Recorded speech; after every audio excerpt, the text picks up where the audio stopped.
Welcome to Analysis by NRD. Today we will discuss about Ignou MA Psychology, first block second chapter ആയിട്ടുള്ള Information Processing in Learning and Memory എന്ന ചാപ്റ്ററിലെ second part video ആണ്. നമ്മളിതിൻ്റെ first part already upload ചെയ്തിട്ടുണ്ട്. അപ്പോൾ ആ ഒരു video കാണാത്തവരെ ആദ്യം ആ വീഡിയോ പോയിട്ട് കാണാം. Today we will discuss about the Information Processing in Learning and Memory. ലേണിങ്ങിലും മെമ്മറിയിലുള്ള ഇൻഫർമേഷൻ പ്രോസസ്സിങ്ങിനെ കുറിച്ചാണ് ഇന്നത്തെ ക്ലാസ്സിൽ നമ്മൾ ഡിസ്കസ് ചെയ്യാൻ പോകുന്നത്. One of the primary areas of cognition studied by researchers is memory. മെമ്മറിയാണ് ആദ്യമായിട്ട് കോഗ്നേറ്റീവ് സ്റ്റഡിക്കകത്ത് പഠിച്ചിട്ടുള്ള പ്രൈമറി ഏരിയ. അവിടെ ഒരുപാട് ഹൈപ്പോത്തസിസുകളും സജഷൻസും ഉണ്ടായിട്ടുണ്ട്. എങ്ങനെയാണ് ഇൻ്റഗ്രേഷൻ സംഭവിക്കുന്നത് എന്നുള്ളതിനെക്കുറിച്ച്, അതായത് ഒരു കൂടിച്ചേരലുകൾ എങ്ങനെയാണ് ഇതിനകത്ത് സംഭവിക്കുന്നതിനെ കുറിച്ചുള്ള പഠനങ്ങളുടെ ഒരുപാട് ഹൈപ്പോത്തസിസുകളും സജഷൻസും ഇതിനകത്ത് ഉണ്ടായിട്ടുണ്ട്. അതുകൊണ്ട് തന്നെ ഈ ഒരു സമയത്ത് ഇതിനെക്കുറിച്ചുള്ള വൈഡ് സ്പ്രെഡ് ആയിട്ടുള്ള കൺസെൻസുകളും അതുപോലെ തന്നെ ആസ്പെക്ട്സുകളും ഇൻഫർമേഷൻ പ്രോസസ്സിങ്ങിനകത്ത് തെളിയിക്കപ്പെട്ടിട്ടുണ്ട്. ഇൻഫർമേഷൻ പ്രോസസ്സിങ്ങിനകത്ത് റിസർച്ചുകൾ നടന്നിട്ടുണ്ട്. അതുകൊണ്ട് തന്നെ ഒരുപാട് കാര്യങ്ങൾ ഇതിനകത്ത് പുതിയ കാര്യങ്ങൾ വന്നിട്ടുണ്ട്. ഒരുപാട് ഡിസിഷൻസ് ഉണ്ട് ഇതിനകത്ത്. References to specifies on how the brain actually codes or manipulates information as it's stored in memory. നമ്മുടെ ബ്രെയിനിൽ എന്താണ് യഥാർത്ഥത്തിൽ സംഭവിക്കുന്നത് എന്നതിനെക്കുറിച്ചും അതുപോലെ തന്നെ എങ്ങനെയാണ് അത് കോഡ്സ് ആക്കുന്നത്, അതുപോലെ തന്നെ നമ്മുടെ ബ്രെയിൻ എങ്ങനെയാണ് ഇൻഫർമേഷൻസിനെ മാനിപ്പുലേറ്റ് ചെയ്യുന്നത് എന്നതിനെക്കുറിച്ചൊക്കെ ഒരുപാട് പഠനങ്ങൾ നടന്നിട്ടുണ്ട്. അതുപോലെ തന്നെ അതെങ്ങനെയാണ് മെമ്മറി ആയിട്ട് സ്റ്റോർ ചെയ്യുന്നതിനെക്കുറിച്ചൊക്കെയാണ് ഇതിനകത്ത് നമ്മൾ പഠിക്കുന്നത്. സ്കാക്റ്ററും അതുപോലെ ടെൽവിനും പറയുന്നതനുസരിച്ച് നമ്മുടെ മെമ്മറി എന്ന് പറയുന്നത് നമ്മുടെ മെൻ്റൽ എക്സ്പീരിയൻസുകളുടെ ഒരു ടോട്ടൽ കോമ്പിനേഷൻ ഫോം ആണെന്നാണ് പറയുന്നത്.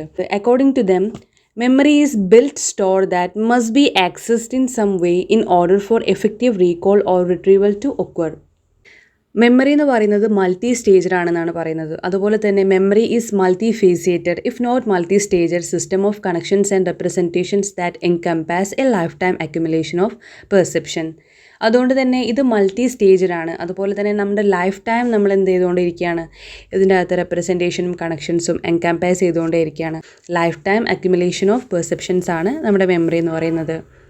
ഏലിയ സ്മിത്ത് പറയുന്നതനുസരിച്ച് മെമ്മറി എന്ന് പറയുന്നത് ജനറൽ എബിലിറ്റിയാണ്, അല്ലെങ്കിൽ ഒരു faculty that enables us to interpret the perceptual world to help organise responses to changes that takes place in the world. നമ്മുടെ വേൾഡിനകത്തുള്ള ഒരുപാട് റെസ്പോൺസുകളെ കുറിച്ചുള്ള അതിനെ ഓർഗനൈസ് ചെയ്തുകൊണ്ട് നമ്മുടെ പെർസെപ്ഷനെ ഇൻ്ററപ്റ്റ് ചെയ്തുകൊണ്ടുള്ള ഒരു ഓർഗനൈസേഷനാണ് നമ്മുടെ മെമ്മറി എന്നാണ് ഏലിയ സ്മിത്ത് പറയുന്നത്. അത് ഇംപ്ലൈ ചെയ്യുന്ന എന്താണെന്ന് വെച്ച് കഴിഞ്ഞാൽ അവിടെ എന്തായാലും ഒരു ടാഞ്ചിബിൾ ആയിട്ടൊരു സ്ട്രക്ചർ ഉണ്ടാവും നമ്മുടെ മെമ്മറിക്ക് എന്നാണ് പറയുന്നത്. അതായത് ഒരു ഇൻകോപ്പറേറ്റഡ് ആയിട്ടുള്ള പുതിയ സ്റ്റിമുലൈസ് നമ്മുടെ മെമ്മറിയിലേക്ക് എൻ്റർ ചെയ്യും എന്നുള്ളതാണ് പറയുന്നത്. അവിടെ ഒരു ഓർഗനൈസേഷൻ നടക്കുന്നു എന്നുള്ളതാണ് അദ്ദേഹം പറയുന്നത്. The form of the structure has been the source of much debate. ഒരുപാട് ഡിബേറ്റുകളുടെ ഭാഗമായിട്ടുണ്ടായതായിരിക്കാം. There seems to be no absolute agreement on what shape memory structure actually takes. യഥാർത്ഥത്തിൽ എന്താണ് ഒരു മെമ്മറിയുടെ സ്ട്രക്ചർ എന്നുള്ളത് നമ്മളൊരു അബ്സല്യൂട്ട് എഗ്രിമെൻ്റ് ആയിട്ട് നമുക്ക് പറയാൻ പറ്റില്ല. But there are many theories on what constitutes both the memory structure and the knowledge unit. നമ്മുടെ മെമ്മറി സ്ട്രക്ചറും അതുപോലെ നോളജ് യൂണിറ്റുമായിട്ട് ബന്ധപ്പെട്ട് ഒരുപാട് തിയറീസ് എന്ത് ചെയ്യുന്നുണ്ട്, കോൺസ്റ്റിറ്റ്യൂട്ട് ചെയ്യുന്നുണ്ട് എന്നുള്ളതാണ്. ഓക്കെ, വിന്നും സിൻഡും പറയുന്നതനുസരിച്ച് memory is organised into structures എന്നുള്ളതാണ്. അതിലൊരുപാട് വർക്ക് ചെയ്തുകൊണ്ട് ഫ്രെഡറിക് ചാൾസ് ബാർലെറ്റ് പറയുന്നത് അതിന് 2 കോൺസിസ്റ്റൻറ്റ് പാറ്റേൺസ് ഉണ്ടെന്നുള്ളതാണ്. ആദ്യം അദ്ദേഹം പറയുന്നത് മെമ്മറി ഈസ് ഇനക്യുറേറ്റ് എന്നുള്ളതാണ്. Inaccuracy of memory is systematic എന്നാണ് അദ്ദേഹം പറഞ്ഞത്. അതുപോലെ തന്നെ systematic difference makes allowable the scientific study of inaccuracy and the suggestions lead to an entirely new mode of thought and memory. അതായത് മെമ്മറി ഒരിക്കലും ഒരു accuracy ഉള്ള കാര്യമല്ല എന്നാണ് പറയുന്നത്. The inaccuracies is memory where the intervening influences of previous information and the experience of the person. This demonstrate that knowledge units are not simply stored and then left alone, but they are retained, manipulated and changed as new knowledge is acquired. അതായത് demonstrate ചെയ്യുന്നത് knowledge units ഒരിക്കലും simply store ചെയ്യപ്പെടുന്നതല്ല, അത് ഒറ്റയ്ക്ക് പോകുന്നുള്ളതാണ്.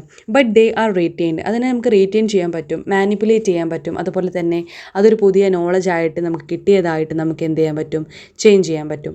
അങ്ങനെയാണ് memory എന്ത് ചെയ്യപ്പെടുന്നത്, store ചെയ്യപ്പെടുന്നതാണ് പറയുന്നത്. Okay, അദ്ദേഹത്തിൻ്റെ ഈ ഒരു പഠനമാണ് റെവല്യൂഷൻ ഉണ്ടാക്കിയത് ട്രഡീഷണൽ തിങ്കിങ്ങിനെ കുറിച്ചും. നമ്മുടെ മെമ്മറിയെക്കുറിച്ച് ഒരുപാട് ട്രഡീഷണൽ തിങ്കിങ് ഉണ്ടായിരുന്നു. അപ്പോൾ അതിൽ നിന്നും ഒരു റെവല്യൂഷൻ എന്ന രീതിയിലാണ് ഇദ്ദേഹത്തിൻ്റെ പഠനം മുന്നോട്ട് കൊണ്ടുപോയത്. അതുകൊണ്ട് തന്നെ നമ്മുടെ മെമ്മറി എന്ന് പറയുന്നത് ഒരു ആക്യുറസി ഉള്ള ഒരു കാര്യമൊന്നുമല്ല, ഒരുപാട് ഇനാക്യുറസീസ് ഉള്ളതാണ് മെമ്മറി എന്നാണ് പറയുന്നത്. അതുപോലെ തന്നെ അത് ഡെമോൺസ്ട്രേറ്റ് ചെയ്യുന്നത് നമ്മുടെ നോളജ് യൂണിറ്റ്സുകളൊന്നും സിംപ്ലി സ്റ്റോർ ചെയ്യപ്പെടുന്നില്ല, അത് ലെഫ്റ്റ് ആയിട്ട് പോവുകയാണെന്നുള്ളതാണ്. അതുപോലെ തന്നെ ഇത് റീറ്റെയിൻ ചെയ്യാൻ പറ്റും, അതുപോലെ മാനിപ്പുലേറ്റ് ചെയ്യാൻ പറ്റും, നമുക്കൊരു പുതിയ നോളജായിട്ട് കിട്ടിയതാണ് പുതിയതായിട്ട് നമുക്ക് എന്ത് ചെയ്യാൻ പറ്റും, സ്റ്റോർ ചെയ്യാൻ പറ്റും, അത് ചേഞ്ച് ചെയ്യാൻ പറ്റും എന്നുള്ളതാണ് പറയുന്നത്. ഇനി ഇതിനകത്തുള്ള കൺസെപ്റ്റാണ് cognitive information processing model CIP of learning. നമ്മുടെ ലേണിംഗിൻ്റെ ഒരു മോഡലാണ് കോഗ്നിറ്റീവ് ഇൻഫർമേഷൻ പ്രോസസ്സിംഗ് മോഡൽ എന്ന് പറയുന്നത്. ഒരുപാട് ഇൻഫർമേഷൻ തിയറിസ്റ്റുകളുടെ അപ്രോച്ച് അനുസരിച്ച് learning primarily through the study of memory. The following cognitive information processing model CIP of learning presents ഒരു വെൽ എസ്റ്റാബ്ലിഷ്ഡ് ആയിട്ടുള്ള ഒരു പാരഡൈമാണ്. കോഗ്നിറ്റീവ് ബിഹേവിയറൽ സൈക്കോളജിയിലെ ഒരു വെൽ എസ്റ്റാബ്ലിഷ്ഡ് ആയിട്ടുള്ള ഒരു പാരഡൈമാണ് ആര്, CIP അഥവാ കോഗ്നിറ്റീവ് ഇൻഫർമേഷൻ പ്രോസസ്സിംഗ് മോഡൽ. ഈ ഒരു മോഡൽ ആർട്ടിക്കുലേറ്റ് ചെയ്യുന്നത് the limited capacity of working മെമ്മറിയെ കുറിച്ചാണ്. നമ്മുടെ വർക്കിംഗ് മെമ്മറിക്ക് ഒരു ലിമിറ്റഡ് കപ്പാസിറ്റി മാത്രമാണുള്ളതെന്നാണ്. Working memory is tasked with the burden of processing incoming information. നമ്മുടെ ഇൻകമിംഗ് ഇൻഫർമേഷൻസിൻ്റെ ഒരു ബേർഡൻ ആണ് എന്ത്, മെമ്മറി, വർക്കിംഗ് മെമ്മറി എന്ന് പറയുന്നത്. Transferring information to long term memory and retrieval and information from long term memory. നമുക്ക് എപ്പോഴാണോ ആവശ്യമുള്ളത് ആ ഒരു സമയത്ത് മാത്രം നമ്മൾ ലോങ് ടേം മെമ്മറിയിൽ നിന്നും അത് റിട്രീവൽ ചെയ്തെടുക്കുകയാണ് ചെയ്യുന്നത്. അതെന്താ ചെയ്യുന്നത്, നമ്മുടെ ഇൻകമിംഗ് ഇൻഫർമേഷൻസിനെ എല്ലാം ട്രാൻസ്ഫർ ചെയ്യുകയാണ് എങ്ങോട്ട്, ലോങ് ടേം മെമ്മറിയിലേക്ക്. The concept of cognitive load. എന്താണ് കോഗ്നിറ്റീവ് ലോഡ് എന്നുള്ളത് ഇവിടെ പറയുന്നുണ്ട്. The amount of work imposed on working memory by a learning task. നമ്മളൊരു ലേണിംഗ് ടാസ്കിലൂടെ നമ്മുടെ വർക്കിംഗ് മെമ്മറിക്ക് കൊടുക്കുന്ന ഒരു ഇമ്പോസ് ആണ്. Is based on observations of the functions of working memory. നമ്മുടെ വർക്കിംഗ് മെമ്മറിയുടെ ഫംഗ്ഷൻസും അതുപോലെ ഒബ്സർവേഷൻസും നോക്കിയിട്ടാണ് അതിൻ്റെ ക്വാണ്ടിറ്റിയും അതിൻ്റെ എമൗണ്ടും നമുക്ക് മനസ്സിലാക്കാൻ പറ്റുക. അതായത് നമ്മുടെ വർക്കിംഗ് എങ്ങനെയാണ് നടക്കുന്നത്, നമ്മുടെ വർക്കിംഗ് മെമ്മറിക്ക് എത്രത്തോളം നമ്മൾ ഇൻഫർമേഷൻസ്, നമ്മുടെ ഒബ്സർവേഷൻസ് കൊടുക്കുന്നുണ്ടോ അത്രത്തോളം എമൗണ്ട് ഓഫ് ഇൻഫർമേഷൻസ് നമ്മുടെ വർക്കിംഗ് മെമ്മറിക്ക് നമ്മൾ ഇമ്പോസ് ചെയ്യും എന്നുള്ളതാണ്. അതായത് കോഗ്നിറ്റീവ് ലോഡ് കൂടും എന്നുള്ളതാണ്. മെമ്മറിയിലെ പ്രോസസ്സിംഗ് ഓഫ് ഇൻഫർമേഷനെ നമ്മളൊരു മോഡൽ ഓഫ് കമ്പ്യൂട്ടറിൻ്റെ പെർസ്പെക്റ്റീവിൽ നിന്നുകൊണ്ട് നോക്കിക്കാണുകയാണെങ്കിൽ, ഒരു കമ്പ്യൂട്ടറിനെ ബേസ് ചെയ്തുകൊണ്ട് നമ്മൾ ചിന്തിക്കുകയാണെങ്കിൽ, the human mind takes informations, performs operations on to change its form and content, stores the informations, retrieves it when needed. നമ്മൾ എപ്പോഴാണോ ആവശ്യമുള്ളത് ആ ഒരു സമയത്ത് മാത്രമാണ് എന്ത് ചെയ്യുന്നത്, അത് റിട്രീവ് ചെയ്തെടുക്കുന്നത്. അതല്ലെങ്കിൽ നമ്മൾ അവിടെ സ്റ്റോർ ചെയ്ത് വെക്കും അല്ലേ. ആ സമയത്ത് നമുക്കത് അറിയില്ല അവിടെ ഉണ്ടോ ഇല്ലയോ. നമുക്ക് ആവശ്യമുള്ള സമയത്ത് മാത്രമാണ് നമ്മളത് റിട്രീവ് ചെയ്യുന്നത്. അത് കമ്പ്യൂട്ടറിനെ പോലെ തന്നെയാണ് അല്ലേ. ഒരു പ്രോസസ്സിംഗ് ഇൻവോൾവ്സ് എൻകോഡിംഗ്. അതായത് എൻകോഡിംഗ് എന്ന് പറഞ്ഞാൽ എന്താണ്, ഗാദറിംഗ് ആൻഡ് റെപ്രസെൻറ്റിംഗ് ഇൻഫർമേഷൻസ്. നമ്മളത് കൊണ്ടുവരാണ്, റെപ്രസെൻറ്റ് ചെയ്യാണ് ഇൻഫർമേഷൻസിനെ. സ്റ്റോറേജ് എന്ന് പറഞ്ഞാൽ ഹോൾഡിംഗ് ഇൻഫർമേഷൻസ് ഹോൾഡ് ചെയ്യുന്നതാണ് സ്റ്റോറേജ്. ആൻഡ് റിട്രീവൽ എന്ന് പറഞ്ഞാൽ getting the informations when needed. നമുക്ക് എപ്പോഴാണോ ആവശ്യമുള്ളത് ആ സമയത്ത് നമ്മളത് എടുക്കുകയാണ് നമ്മുടെ മെമ്മറിയിൽ നിന്നും. The entire system is guided by a control process that determines how and when information will flow through the system. ഇതിൻ്റെ അകത്തുള്ള എൻറ്റയർ സിസ്റ്റം നമുക്ക് ഗൈഡ് ചെയ്യുന്നത് എങ്ങനെയാണ്, ഒരു കൺട്രോൾ പ്രോസസ്സാണ് അവിടെ നടക്കുന്നത്. അത് ഡിറ്റർമൈൻ ചെയ്യും നമുക്ക് എങ്ങനെയാണ്, എപ്പോഴാണ്, എവിടെ വെച്ചിട്ടാണ് നമുക്കത് വേണ്ടത് എന്നുള്ളത് ആ സിസ്റ്റമാണ് തീരുമാനിക്കുന്നത്. Some theorist suggest that the operations of the brain resembles a large number of computers all operating at the same time in parallel. ഒരുപാട് തിയറിസ്റ്റുകൾ സജസ്റ്റ് ചെയ്യുന്നത് എന്താണ്, നമ്മുടെ ഓപ്പറേഷൻസ് എല്ലാം നടക്കുന്നത്, നമ്മുടെ ബ്രെയിൻ്റെ ഓപ്പറേഷൻസ് എല്ലാം നടക്കുന്നത് ഒരു ലാർജ് നമ്പർ ഓഫ് കമ്പ്യൂട്ടേഴ്സിൻ്റെ ഓപ്പറേഷൻസ് പോലെയാണെന്നാണ് പറയുന്നത്. ഒരുപാട് കമ്പ്യൂട്ടേഴ്സ് പാരലായിട്ട് നിന്നുകൊണ്ട് ഒരുമിച്ച് പ്രവർത്തിക്കുന്ന ഒരു ഓർഗനൈസ്ഡ് ഫംഗ്ഷനാണ് നമ്മുടെ ബ്രെയിൻ ചെയ്യുന്നത് എന്നുള്ളതാണ് തിയറിസ്റ്റുകൾ പറയുന്നത്. അടുത്തതാണ് development of memory and information processing. നമ്മുടെ മെമ്മറി എങ്ങനെയാണ് ഡെവലപ്പ് ചെയ്യുന്നത്, അതുപോലെ തന്നെ എങ്ങനെയാണ് ഇൻഫർമേഷൻസ് പ്രോസസ് ചെയ്യുന്നത് എന്നുള്ളതാണ്. നമ്മളിപ്പോൾ ലേണിംഗ് എങ്ങനെയാണെന്ന് മനസ്സിലാക്കി, എങ്ങനെയാണ് നമ്മൾ ലേണിങ്ങിലേക്ക് വരുന്നത് എന്നുള്ളത്. ഇനി അത് മെമ്മറി ആയിട്ട് സ്റ്റോർ ചെയ്യണമല്ലോ. നമ്മൾ പ്രീവിയസ്ലി നമ്മൾ പറഞ്ഞതുപോലെ നെയ്സറിനെ അക്കോർഡിംഗ് ചെയ്യുന്ന സമയത്ത് കോഗ്നിഷൻ എന്ന് പറയുന്നത് encoding, structuring, storing, retrieving, using or otherwise learning knowledge. ഇതാണ് കോഗ്നിഷൻ എന്ന് പറയുന്നത്. Okay, there are important developments aspects for each of these activities according to Flavell et al. From the information processing perspective some of the most important R.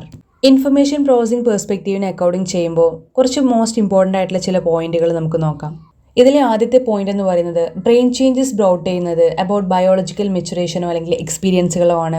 നമ്മുടെ brain change ചെയ്യുന്നത് എന്ന് പറയാം. Brain change ആവുക എന്ന് പറഞ്ഞാൽ എന്താണ്, നമുക്ക് biological മെച്ചുറേഷനോ അല്ലെങ്കിൽ എക്സ്പീരിയൻസുകളോ വരിക എന്നുള്ളതാണ് അതിൻ്റെ ഒരു മീനിങ് ആയിട്ട് പറയാം. നമ്മുടെ ഇൻക്രീസ്ഡ് പ്രോസസ്സിംഗ് കപ്പാസിറ്റി അല്ലെങ്കിൽ സ്പീഡ്, അതുപോലെ നമ്മുടെ എഫിഷ്യൻസി റിസൾട്ട് ചെയ്യുന്നത് നമ്മുടെ മെച്ചുറേഷനും അതുപോലെ തന്നെ നോളജ് ഡെവലപ്മെൻറ്റുമാണ് നമുക്ക് കൊണ്ടുവരിക എന്നുള്ളതാണ് രണ്ടാമത്തെ പോയിന്റ്. അടുത്തൊരു point modification of connections in A network. അത് നമ്മുടെ ന്യൂറൽ നെറ്റ്വർക്കിൽ ഒരുപാട് മോഡിഫിക്കേഷൻ ഓഫ് കണക്ഷൻസ് കൊണ്ടുവരും എന്നുള്ളതാണ് പറയുന്നത് മൂന്നാമത്തെ പോയിന്റ്. നാലാമത്തെ പോയിന്റ് ആയിട്ട് പറയുന്നത് new emergent concepts arising from repeated self organisations as a result of adapting to the demands of a changing environment and increased capacity for problem solving and metacognition. നമ്മുടെ പുതിയ emergent കൺസെപ്റ്റുകൾ arise ചെയ്തുകൊണ്ട് നമ്മുടെ repeated self organisations result ആവുന്നത് എന്താണ്? Adapting, നമ്മൾ adapt ചെയ്തുകൊണ്ടിരിക്കുകയാണ്. Demands of a changing environment, നമ്മുടെ environment change ആവുന്നതിനനുസരിച്ച് ഒരുപാട് ഡിമാൻഡ്സുകൾ അഡാപ്റ്റ് ചെയ്തുകൊണ്ടാണ് നമ്മുടെ ബ്രെയിന് ഡെവലപ്പ് ആയിക്കൊണ്ടിരിക്കുന്നത്. Increased capacity for problem solving and metacognition. ഇനി നമുക്ക് എന്താണ് എൻകോഡിംഗ് എന്നുള്ളത് നോക്കാം.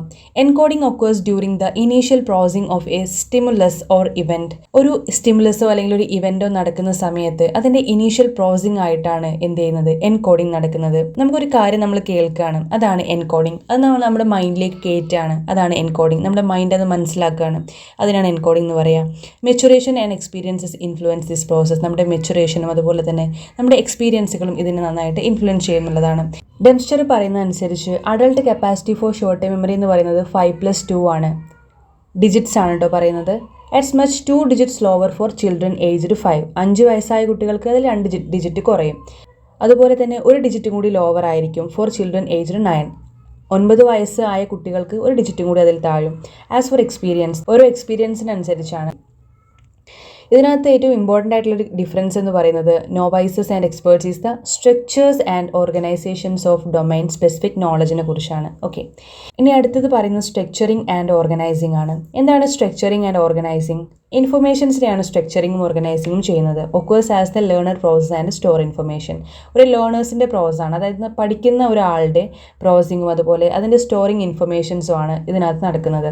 The learner's ability changes over time as a result of both maturation and experiences. ഒരു വ്യക്തിയുടെ മെച്ചുറേഷനും എക്സ്പീരിയൻസും അനുസരിച്ചായിരിക്കാം അവരുടെ എബിലിറ്റി ചേഞ്ച് ചെയ്യുന്നത്. Okay, when presented with information they are asked to remember. Younger children do not rehearse information in order to remember it.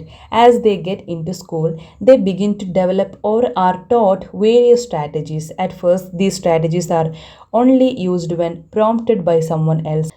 But as the child becomes more competent in their use and uses them more frequently, the child will increasingly use the strategies spontaneously.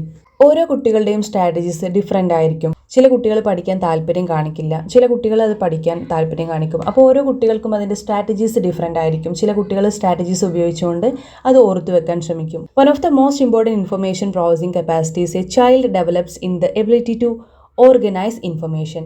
ഒരു കുട്ടിയുടെ development ആയിട്ട് പറയുന്നത് ability to organise ഇൻഫർമേഷൻസിനെ organise ചെയ്യാനുള്ള കപ്പാസിറ്റിനെ കുറിച്ചാണ്. This in turn influenced by the child's ability to categorise. As the case with other information processing capacities, this ability changes with both maturation and experience. നമ്മുടെ മെച്ചുറേഷനും അതുപോലെ തന്നെ എക്സ്പീരിയൻസിനും അനുസരിച്ച് ഓരോ കുട്ടിയുടെയും ഓർഗനൈസിങ്ങും അതുപോലെ സ്ട്രക്ചറിങ്ങും വ്യത്യാസമുണ്ടായിരിക്കും. One of the basic types of categorization is the grouping of specific events, ideas, people, things, etc. into concept. ഓരോരുത്തരുടെയും ഐഡിയാസും specific ഇവൻസും എല്ലാം കൺസെപ്റ്റിലേക്ക് format ചെയ്യുന്ന സമയത്തൊക്കെയാണ് ഈ ഒരു മാറ്റം കാണുന്നത്. കാറ്റഗറൈസേഷൻ ഓഫ് ഗ്രൂപ്പിംഗ്സും അങ്ങനെയുള്ള കാര്യങ്ങൾ. ഇതിനകത്ത് മെയിനായിട്ട് ഒരുപാട് കാറ്റഗറൈസ് ചെയ്യുന്നത് എന്നുള്ളത് ഗ്രൂപ്പിംഗ്സ് ആയിട്ട്, സ്പെസിഫിക് ഇവൻറ്റ്സ് ആയിട്ട്, ഐഡിയാസ്, പീപ്പിൾ, തിങ്സ് ഇങ്ങനെയുള്ള കാര്യങ്ങളൊക്കെ ആയിട്ട് കൺസെപ്റ്റായിട്ടാണ് കാറ്റഗറൈസ് ചെയ്യുന്നത്. ഇതിനകത്ത് വരുന്ന വളരെ പ്രധാനപ്പെട്ട ഒരു കാര്യമാണ് demonstrated 2 fundamental features of the development of concepts ആണ്. ഒന്നാമത്തത് the ease of identifying similarities of members of the concept and distinguishing difference between members and that are not. For example, ഇതിനകത്ത് ഏറ്റവും കൂടുതൽ നോക്കുന്നത് സിമിലാരിറ്റീസും അല്ലെങ്കിൽ ഡിസിമിലാരിറ്റീസും ഡിഫറൻസും കാര്യങ്ങളൊക്കെയാണ് നമ്മൾ ഏറ്റവും കൂടുതൽ ഇതിനകത്ത് കാറ്റഗറൈസ് ചെയ്യാൻ വേണ്ടി എടുക്കുന്നത്.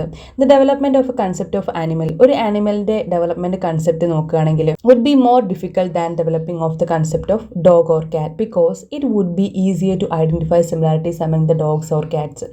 കാറ്റ്സിൻ്റെയും ഡോഗ്സിൻ്റെ ഒക്കെ സിമിലാരിറ്റീസും അതുപോലെ ഡിഫറൻസും കാര്യങ്ങളും മനസ്സിലാക്കാൻ വളരെ എളുപ്പമാണ്. പക്ഷെ അത് ഹ്യൂമൻസിലേക്ക് വരുന്ന സമയത്ത് അങ്ങനെയല്ല, കുറച്ച് ഡിഫിക്കൽട്ടാണ് അതിൻ്റെ കാര്യങ്ങളെല്ലാം.